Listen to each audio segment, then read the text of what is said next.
Halo para makhluk sosial dimanapun kalian berada. Kembali lagi bersama saya Fahri. Gimana kabarnya kalian?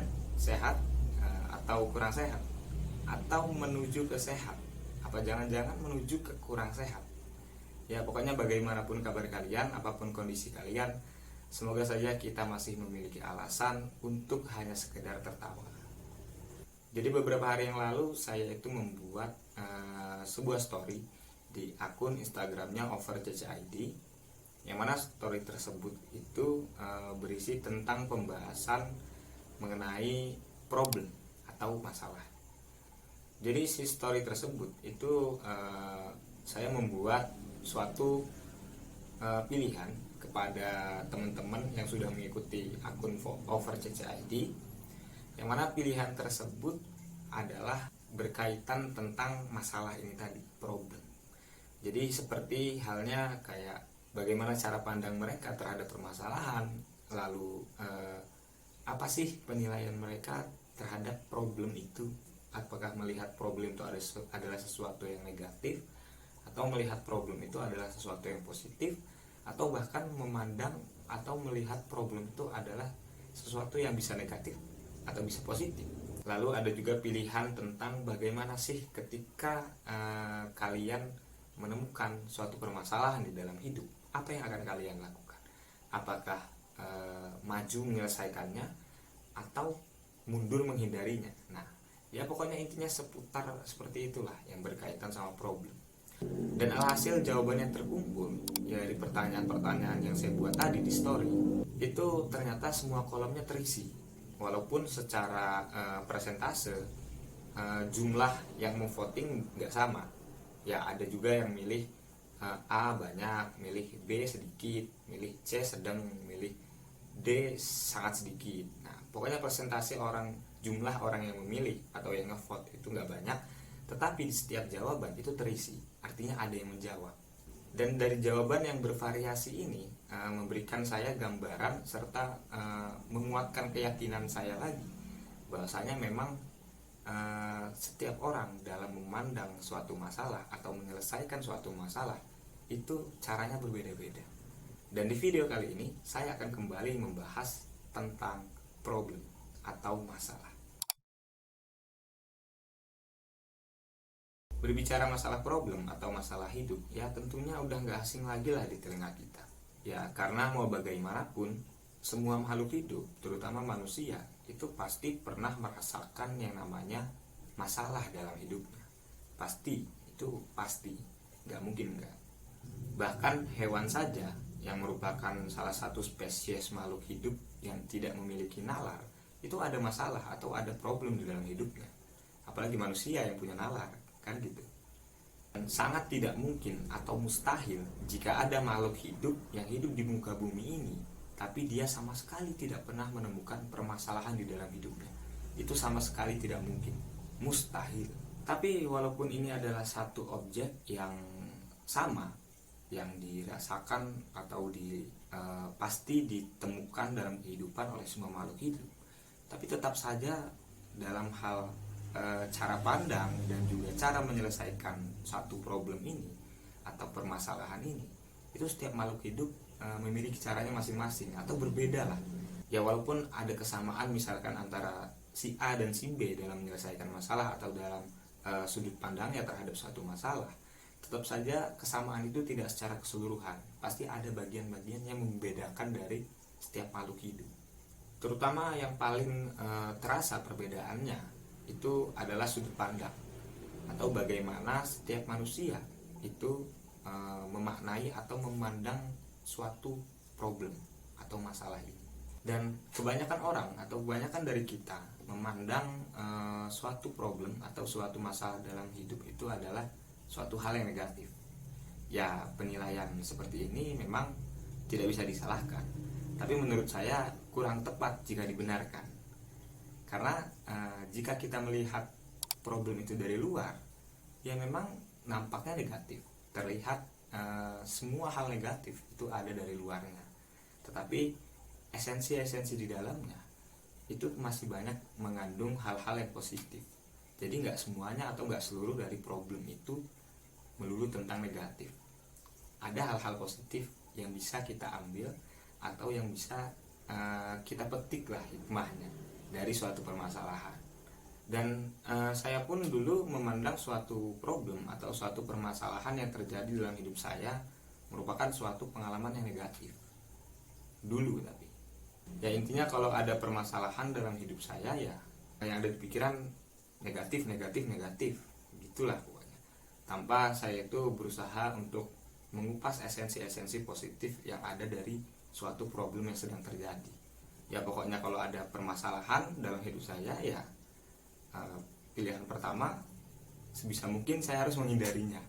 Nah, tapi jika permasalahan tersebut sudah terlanjur saya hadapi atau saya rasakan, ya pilihan kedua melampiaskannya dengan kegiatan-kegiatan yang sekiranya bisa menghilangkan pikiran saya sejenak terhadap permasalahan yang sedang ada. Kayak misalnya healing, ngefly, apalah gitulah. Tapi faktanya memang mencari jalan alternatif untuk menyelesaikan masalah dalam tanda kutip, bukan menyelesaikannya tapi berusaha melupakannya, memang bisa diandalkan, tapi sifatnya sementara.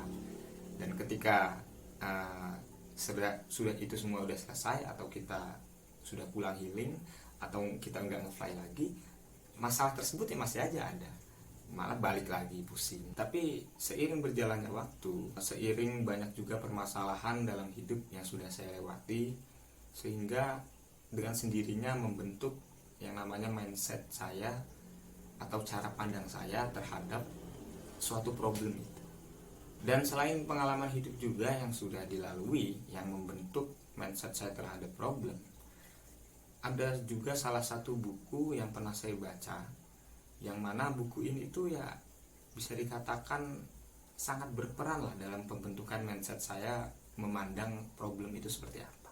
Ya mungkin ada beberapa dari kalian yang sudah membacanya, atau ya seenggaknya tahulah sama buku ini, karena buku ini itu awal diterbitkannya dalam bahasa Indonesia itu kayaknya booming, kayaknya ya, saya lihat story-story atau uploadan orang di sosial media kebanyakan ya mengupload tentang buku ini gitu. Dan nama bukunya adalah Sebuah Seni untuk Bersikap Bodoh Amat, karyanya Mark Manson. Dan ada sedikit tulisan putih di sini, yaitu pendekatan yang waras demi menjalani hidup yang baik, yang ya sedikit memberi gambaran buat pembacanya tentang apa yang dibahas di dalam buku ini. Dan ketika saya membaca buku ini, serasa saya itu sangat familiar dengan bahasan-bahasannya, seperti pernah melakukan atau pernah mengalaminya. Ya karena memang pembahasan di buku ini itu ya berkaitan sama hal-hal yang pernah dilalui atau dilakukan oleh manusia, atau problem manusia lah saat ini. Ini sangat relate banget sama kehidupan. Dan di dalam buku ini tuh pembahasannya bervariasi banyak. Ya salah satunya seperti yang sedang saya bahas di dalam video ini, yaitu bagaimana mindset kita, cara pandang kita terhadap suatu permasalahan. Jadi di buku ini tuh membuat atau memberikan kita analogi bagaimana sih seharusnya kita memandang permasalahan yang terjadi dalam hidup kita. Yang mana analogi ini dapat membuat mindset atau membentuk sudut pandang kita agar lebih mantap dalam menjalankan hidup lah, dalam menyelesaikan atau menghadapi permasalahan yang ada dalam hidup kita. Nah, jadi singkatnya penjelasan di dalam buku ini tentang problem itu adalah buku ini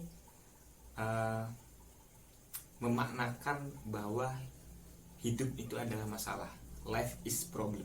Penjelasannya kurang lebih seperti yang sudah saya jelaskan tadi sebelumnya, bahwa setiap makhluk hidup ya pasti pernah mengalami masalah, pasti akan menemukan masalah. Mustahil jika ada makhluk hidup yang tidak pernah sama sekali menemukan masalah di dalam hidup, itu mustahil. Buku ini menyimpulkan itu atau menyimpulkan kata-kata itu dengan memanakan bahwa hidup adalah masalah, life is problem, kata buku ini. Dan karena problem ini sifatnya pasti ada dalam kehidupan makhluk hidup, atau pasti terjadi dan dialami oleh setiap manusia. Nah, di buku ini itu menyediakan analogi-analogi yang akan membuat atau membentuk mindset kita itu tadi terhadap masalah. Jadi yang selama ini kita memberatkan atau kita anggap berat di pikiran ketika ada masalah, buku ini menjadi istilahnya suplemen lah bagi pikiran kita tentang bagaimana seharusnya kita memandang suatu problem yang sedang kita hadapi dan pasti kita hadapi. Dan analogi yang diberikan sama buku ini itu seperti ini bunyinya. Hidup adalah masalah. Life is problem.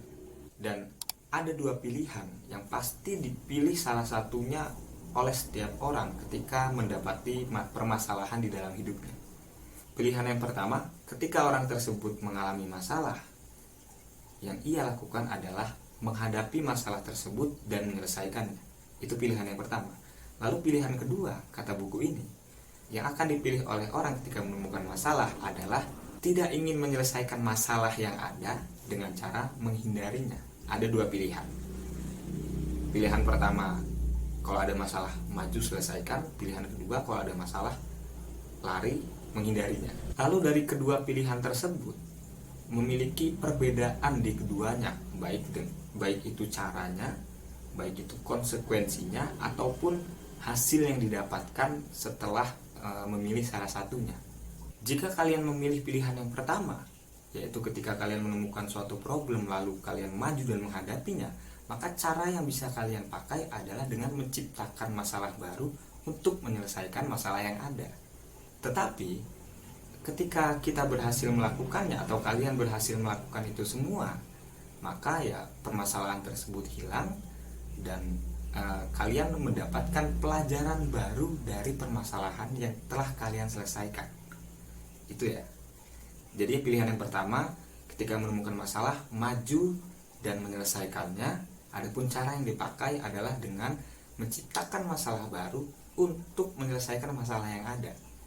Tapi setelah itu selesai, kita dapat hasil atau permasalahan yang ada tadi menghilang, nggak ada masalah lagi. Tetapi kita juga mendapat bonus, yaitu pelajaran yang bisa kita ambil setelah kita menyelesaikan permasalahan yang ada atau sudah naik level lah gitu. Dan jika kalian memilih pilihan yang kedua, yaitu ketika kalian menemukan suatu problem lalu kalian tidak ingin menyelesaikannya dengan cara menghindarinya, maka cara tersebut ya akan membuat kalian aman dan nyaman karena ya nggak usah ngapa-ngapain, tinggal lari aja kan gitu. Nah, jadi tidak perlu menciptakan masalah baru lah kalau yang pilihan pertama tadi. Tetapi permasalahan yang sedang terjadi otomatis tidak menghilang karena tidak ditumpas atau tidak diselesaikan. Dan ya kalian gak akan mendapatkan pelajaran apa-apa ya karena tidak berusaha untuk menyelesaikannya. Ya kalau tidak mencobanya, lalu pelajaran apa yang bisa dipetik? Kan gak ada. Karena gak ada usaha untuk menyelesaikan permasalahan yang ada tadi. Dan bisa saja kemungkinan besar karena permasalahan yang ada ini belum menghilang atau belum kalian selesaikan, dia suatu saat bisa saja menjadi bumerang buat kita sendiri atau bisa menyerang kita sendiri. Jadi seperti itu kurang lebih analogi atau problem yang digambarkan di dalam buku ini. Nah, jadi gimana? Apa kalian paham dengan analoginya atau masih jelimet? Nah, kalau kalian masih sedikit kurang paham tentang penjelasan analogi yang diberikan oleh buku Bersikap Bodoh Amat ini yang tadi saya jelaskan, saya ada sedikit analogi sederhana yang mungkin bisa menyederhanakan penjelasan dari buku ini tadi yang saya jelaskan tadi. Nah, analoginya gini, misalkan kalian sebagai misalkan masih mahasiswa atau pelajar, terus suatu waktu kalian diberikan oleh guru kalian atau dosen kalian tugas. Nah, jadi tugas ini adalah kita anggap masalah, problem, tugas. Maka pilihannya ada dua. Yang pertama, maju dan menyelesaikannya, atau pilihan yang kedua yaitu tidak ingin menyelesaikannya lalu menghindarinya. Ini tugas tadi ya, tugas yang diberikan guru tadi, kita anggap suatu problem. Nah, misalkan kalian memilih pilihan yang pertama, yaitu ketika menemukan permasalahan atau dikasih tugas ini tadi, lalu kalian memilih untuk maju dan menyelesaikan masalah yang ada atau menyelesaikan tugas yang diberikan oleh guru, maka cara yang dipakai adalah menciptakan masalah-masalah baru. Nah, yang dimaksud dengan masalah-masalah baru itu seperti ini. Misalkan kalian akan mengerjakan ini di waktu jam 12 siang setelah makan siang misalkan. Yang mana seharusnya sebelum-sebelumnya jam 12 siang atau setelah makan itu ada kegiatan-kegiatan lain sebelum adanya tugas ini. Misalkan habis makan jam 12 kalian main HP atau mabar, Mobile Legend atau apalah, main TikTok apa segala macam. Dan ketika ada permasalahan ini atau kalian dikasih tugas dan kalian memilih untuk menyelesaikannya, maka mau tidak mau yang tadi waktu itu kalian gunakan buat kegiatan aktivitas kalian sehari-hari, kalian sisihkan dulu untuk menyelesaikan masalah atau tugas yang diberikan tadi. Suatu problem baru kan, menyingkirkan aktivitas yang ada. Nah, makanya di buku itu dianalogikan untuk menyelesaikan masalah yang ada, caranya dengan cara menciptakan masalah baru. Nah, sampai sini paham ya? Nah, tetapi ketika ini semua sudah selesai, artinya tugas ini sudah kamu selesaikan atau problem ini sudah kamu selesaikan, maka permasalahan itu otomatis hilang. Tugasnya udah selesai, otomatis akademikmu aman, lulus dapat nilai atau naik kelas lah, dan kita bisa menjalankan aktivitas yang tadinya kita singkirkan untuk menyelesaikan masalah ini tadi kembali, ya kan? Tapi bonusnya, setelah kita menyelesaikan masalah yang ini atau mengerjakan tugas ini, alhasil kita mendapatkan pelajaran atau ilmu baru dari tugas yang telah kita selesaikan tadi. Nah, itu ya. Tapi jika kita memilih pilihan yang kedua, kita males ngerjain tugas atau menyelesaikan tugas yang dikasih sama guru, atau males menyelesaikan problem yang ada, maka pilihan yang kedua yaitu tidak menyelesaikannya dan menghindarinya, atau tidak menyelesaikan tugas yang dikasih sama guru atau dosen tadi. Ya, memang pilihan yang kedua ini membuat kita aman dan nyaman, ya, karena kita nggak perlu melakukan sesuatu atau nggak perlu menciptakan masalah-masalah baru gitu loh. Nggak usah capek-capek buat ngerjain tugas gitu, udah biarin aja lah, nggak usah diselesain. Enak kan, nggak usah ngapa-ngapain, nggak mikir, nggak apa, kita bisa beraktivitas seperti biasanya tanpa ada jam-jam yang kita gantikan untuk menyelesaikan tugas ini gitu kan. Ya, enak lah, santai.